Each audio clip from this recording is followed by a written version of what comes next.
السلام علیکم ناظرین، الجائزہ چینل میں خوش آمدید۔ آج کی ویڈیو میں ہم آپ کو بتائیں گے محمد بن قاسم کی عمر بن عبدالعزیز سے ملاقات کے بارے میں، اور محمد بن قاسم کو عمر بن عبدالعزیز نے کیا نصیحت فرمائی۔ اس کے لیے آپ سے گزارش ہے کہ اگر آپ نے ابھی تک ہمارا چینل سبسکرائب نہیں کیا تو ابھی سبسکرائب کریں اور بیل آئیکن کے بٹن پر لازمی کلک کریں تاکہ ہر نئی آنے والی ویڈیو آپ تک پہنچ سکے۔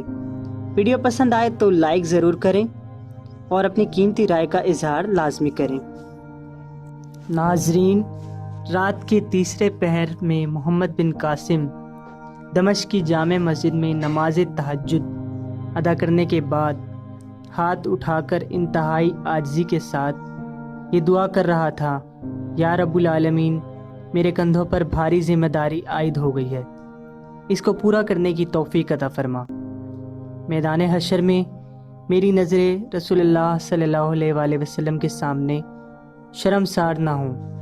مجھے خالد رضی اللہ تعالیٰ عنہ کا عزم اور مسنا رضی اللہ تعالیٰ عنہ کا ایثار عطا فرما۔ میری زندگی کا ہر لمحہ تیرے دین کی سر بلندی کے لیے وقف ہو۔ اس دعا کے اختتام کے بعد زبیر کے علاوہ ایک اور شخص بھی موجود تھا جو کہ محمد بن قاسم کے دائیں ہاتھ پر بیٹھا ہوا تھا۔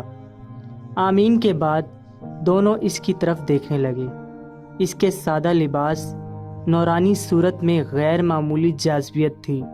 اس نے محمد بن قاسم کی طرف محبت اور پیار سے دیکھتے ہوئے کہا: تم محمد بن قاسم ہو؟ محمد بن قاسم نے جواب دیا: جی ہاں، میں محمد بن قاسم ہوں۔ اور آپ؟ میں عمر بن عبدالعزیز ہوں۔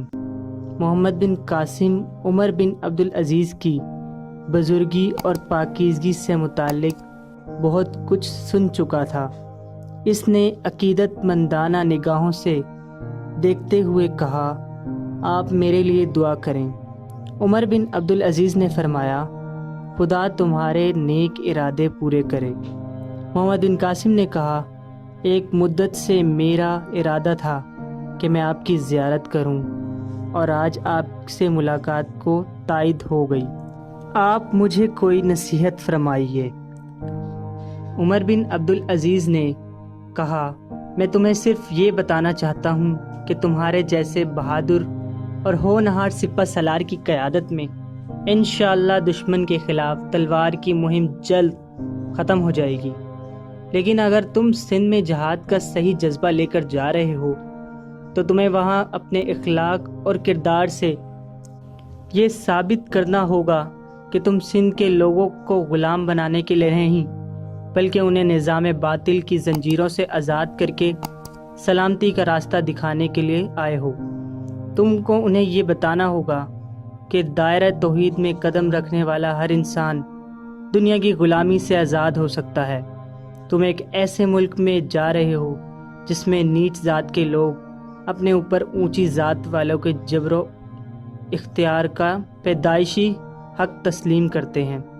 سندھ کے استبدادی نظام کی زنجیریں کٹ جانے کے بعد اگر تم لوگوں کے سامنے اسلامی مساوات کا صحیح نقش پیش کر سکے تو مجھے یقین ہے کہ تم ان کے قلوب پر بھی فتح پا سکو گے۔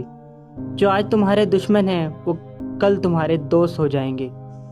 مسلمان بیواؤں اور یتیموں پر سندھ کے حکمران کے مظالم کی داستان سن کر بعض نوجوان صرف جذبہ انتقام کے تحت تمہارا ساتھ دینے کے لیے تیار ہو گئے ہیں، لیکن ان میں سے کسی کو گرے ہوئے دشمن پر وار کرنے کی اجازت نہ دینا۔ خدا زیادتی کرنے والوں کو ناپسند فرماتا ہے۔ ظالم کے ہاتھ سے اس کی تلوار چھین لو، لیکن اس پر ظلم مت کرو، بلکہ اگر وہ تائب ہو جائے تو اس کی خطا معاف فرما دو۔ اگر وہ دین الہی قبول فرما لے تو اس پہ آمادہ ہو جاؤ اور اسے سینے سے لگا لو۔ اگر وہ زخموں سے نڈھال ہو کر تمہیں پناہ مانگے تو تم اس کے زخموں پر مرہم رکھو۔ ہمارے یتیموں اور بیواؤں پر ظلم ہوا ہے، لیکن تم ان کے یتیموں اور بیواؤں کے سر پر شفقت کا ہاتھ رکھو گے، اور یاد رکھو کہ خدا ہمسایہ ممالک پر قوم کا سیاسی تفوق نہیں چاہتا، بلکہ کفر کے مقابلے میں اپنے دین کی فتح چاہتا ہے، اور یہ کام اگر عربوں کے ہاتھ میں پورا ہوا تو یہ دنیا میں بھی فلاح پائیں گے اور آخرت میں بھی فلاح پائیں گے۔ فجر کی اذان سن کر عمر بن عبدالعزیز نے اپنی نصیحت ختم کی۔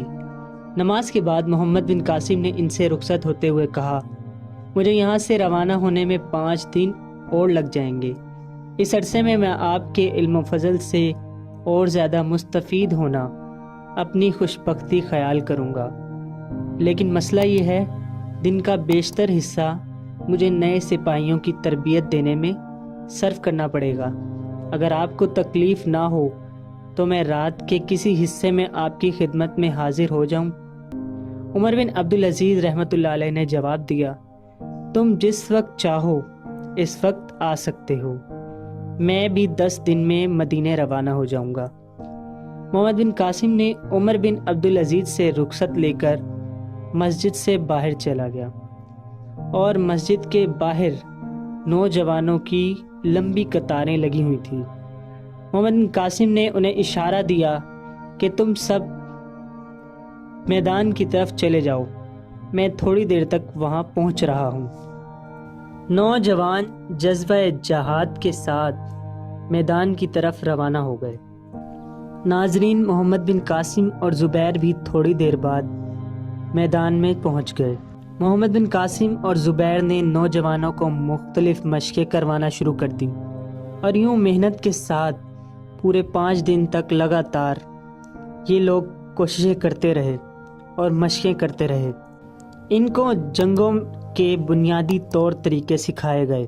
محمد بن قاسم نے دلیری اور دانش مندی کے ساتھ اپنی فوج کو تیار کیا۔ ناظرین، آگے چل کر ہم آپ کو بتائیں گے کہ کس طرح سے دمشق سے فوج تیار ہوئی اور وہ بصرہ کے لیے روانہ ہوئی۔ اس کے لیے آپ سے گزارش ہے کہ ہمارے ویڈیو کو لائک ضرور کریں۔ ویڈیو دیکھنے کا شکریہ۔ اللہ حافظ۔